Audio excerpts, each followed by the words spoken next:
Up কি আদালতে music director এবং সিঙ্গার হিমেশ রেশমিয়ার বিরুদ্ধে অভিযোগ হলো যে উনি সব সময় ভীষণ তাড়াহুড়োয় থাকেন। হিমেশ, আমি শুনেছি যে ছোটবেলা থেকেই আপনার বাড়ির লোকজন যখন আপনাকে লেখাপড়ার জন্য স্কুলে পাঠাতেন, কিন্তু আপনি সঙ্গীতে প্রবেশ করতে চাইতেন, খুব তাড়া ছিল আপনার মিউজিক ডিরেক্টর হওয়া। আসলে আমি খুবই স্ট্রেসড এই মুহূর্তে। যতটা আমি ওয়েম্বলিতেও স্ট্রেস ছিলাম না, তার থেকেও বেশি স্ট্রেস এই মুহূর্তে আপনার সামনে, সত্যি বলতে।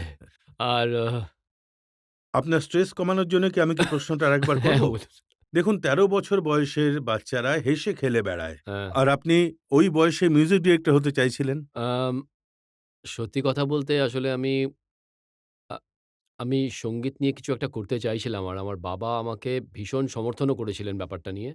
কিন্তু আরেকটা ইমোশনাল ব্যাপারও ছিল। কারণ আমার ভাইকে আমি ১২ বছর বয়সে হারিয়েছি। when I was 12। তাই একটা বিশেষ দায়িত্ব ছিল আমার উপরে। আর এমন কিছু করতে চাইছিলাম যেটা অন্য কেউ করেনি। তাই বেরিয়ে পড়েছিলাম তখনই। আর ঈশ্বরের আশীর্বাদও ছিল 16 আমার বছর সঙ্গে। বয়সেই আপনি নিয়মিত গান লিখতেন, সবসময় চাইতেন জীবনে আগে যেতে। কেউ আপনাকে বলেনি যে, ভাই বাবুজি দ্বারা ধীরে চলো? বলেছিল। আম অনেকেই বলেছিল যে, "এই যে এটা তুমি করতে চাইছো, সেটা খুব সহজে হবে না।" আর আমার একটা আ অন্যরকম বিশ্বাস ছিল যে, ছোট ফিল্ম দিয়ে শুরু করা যাবে না। যদি ভালো কোনো বড় ফিল্ম দিয়ে শুরু করি, আর সেই ফিল্মে যদি একটা গানও আমি পাই, সেই গানটা এমনই হওয়া চাই, যেটা আমার বাবাকে কম্পোজিশন এর লেভেলে সন্তুষ্ট করতে পারে। আর কারণ আমি উনাকে খুব, খুব মানি। আর তাই আমি এটা ভাবতাম যে হিট কমার্শিয়াল সেন্স আমার মধ্যে আছে। কিন্তু কম্পোজিশন এর জায়গা থেকে উনি যদি বলেন যে, "বাবু এটা ভালো হয়নি", তাহলে আমি এটা করব না। তাই এই সবগুলো জিনিস একটা গানে, অর্থাৎ যেটা কমার্শিয়াল হবে, রাগভিত্তিক হবে, পাকা বন্দিশের সুর থাকবে, তবেই করব, না হলে নয়। আর সেটাই প্যার কিয়া তো ডরনা কেয়ার জন্য আমাকে অফার করা হলো। আর আমি ১ মিনিটের মধ্যেই গান বানিয়ে প্রোডিউসারকে শোনালাম। আর ওনারা বলল, "ফ্যান্টাস্টিক।" আর পরের দিনই রেকর্ড হয়ে গেল। আর গানটা খুব তাড়াতাড়ি চলে এলো। ব্যাস হয়ে আপনার গেল। বাবা এই মুহূর্তে আমাদের সঙ্গে স্টুডিওতেই আছেন, আর আপনি এখানে বসার আগে ওনাকে প্রণামও করলেন। আমি ওনাকে জিজ্ঞেস করব যে আপনি যা বলেছেন তা কতটা সত্যি। হুম। অ্যাজ অ্যান এভিডেন্স আমি ওনাকে আদালতে পেশ করতে চাইছি। হ্যাঁ। আপনার বিষয়ে উনি দুটো কথা বলেছেন। প্রথমত উনি বলেছেন যে আপনি ওনাকে ছোটবেলা থেকেই পুশ করতেন মিউজিক ডিরেক্টর হয়ে ওঠার জন্যে। হ্যাঁ, ও যখন ৬ বছরের ছিল তখন আমি একটা গান কম্পোজ করেছিলাম। তারপর ওকে দিয়ে বলেছিলাম গানটা গাইতে। আর সেই গানটা ও যখন গাইলো, তখন আমি যা কম্পোজ করেছিলাম তার চেয়ে অনেক অন্যরকম করে নিজের এক্সপ্রেশন ব্যবহার করে নানা রকমভাবে একটা কমার্শিয়াল গানের মতো কম্পোজিশন করে তুলল। তারপর আমাকে এসে বলল যে, "দেখো বাবা, আমি এরকম করেছি গানটা।" তো আমার গানটাকেই আমাকে অন্যরকমভাবে শোনালো। আর তখনই আমার মনে হয়েছিল যে এই ছেলেটার মধ্যে একটা বিশেষত্ব আছে। এই সঙ্গীত জগতে অনেক দূর পর্যন্ত এগিয়ে যেতে পারবে। আচ্ছা, আজ কি ওনার গান শুনে আপনার মনে হয় যে ওনার গানে সেই ব্যাপারটা আছে? মানে আপনি যেরকম চেয়েছিলেন সেরকমই কম্পোজ করছে? আজ্ঞে হ্যাঁ, আমার স্বপ্ন পূরণ হয়েছে।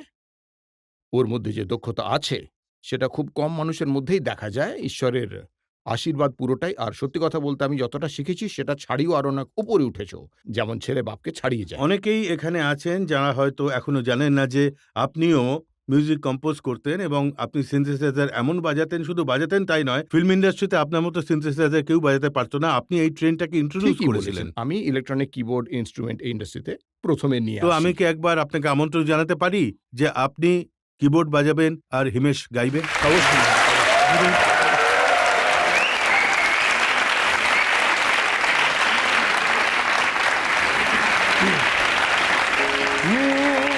दिल की साख दीवारों पे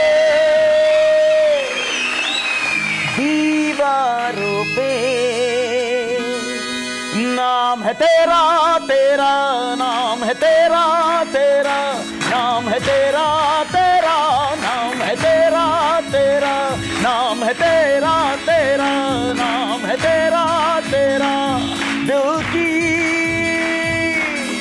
साख दीवारों पे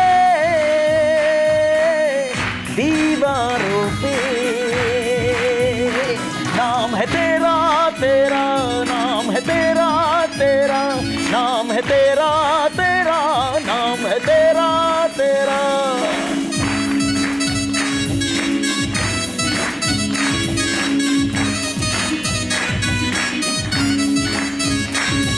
ओ आशिक बनाया आशिक बनाया आशिक बनाया अपने तेरे बिन सूनी सूनी है बाहें तेरे बिन प्यासी प्यासी निगाहें तेरे बिन बिन असर मेरी आएं तेरे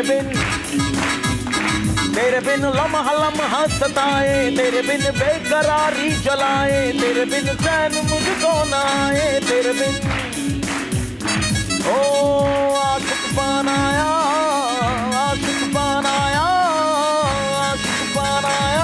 अपने। Thank you.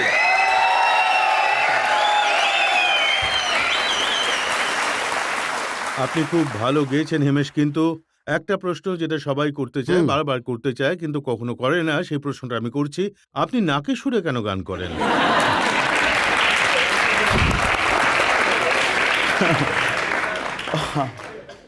আহ,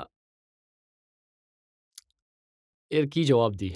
এটার জন্য এত এত এত ১ বছর ধরে এই যে বিতর্ক চলছে, সত্যি বলতে আর এখন যে আরো বড় একটা গন্ডগোল হয়েছে, আ আ হ্যাঁ, সত্যিই আমি নাকি সুরে গাই।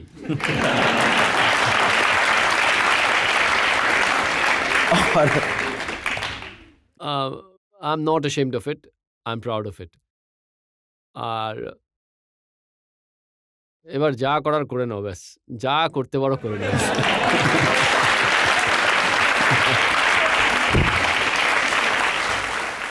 আজ কিন্তু আপনি সেই জবাবটা দিলেন না যে আপনি বলতেন মুকেশজিও নাকি সুরে গাইতেন, আর ডি বর্মন সাহেবও নাকি সুরে গাইতেন।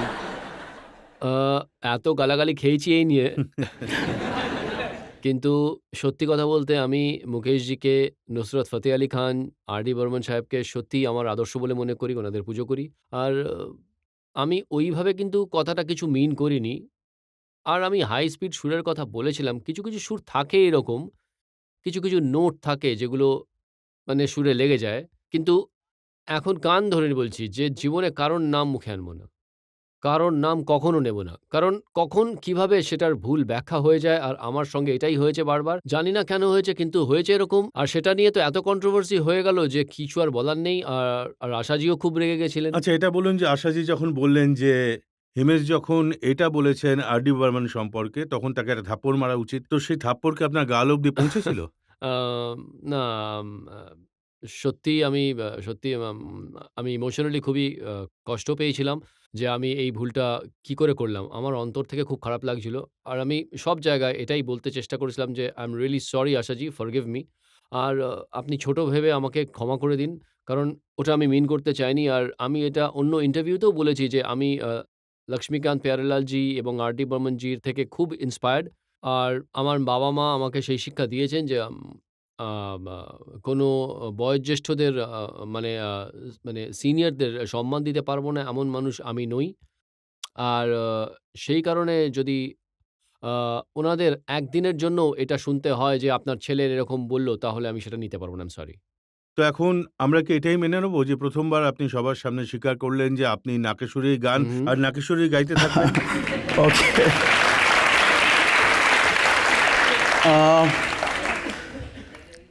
কি যে বলি আমি? আমি এটা বলতে পারি যে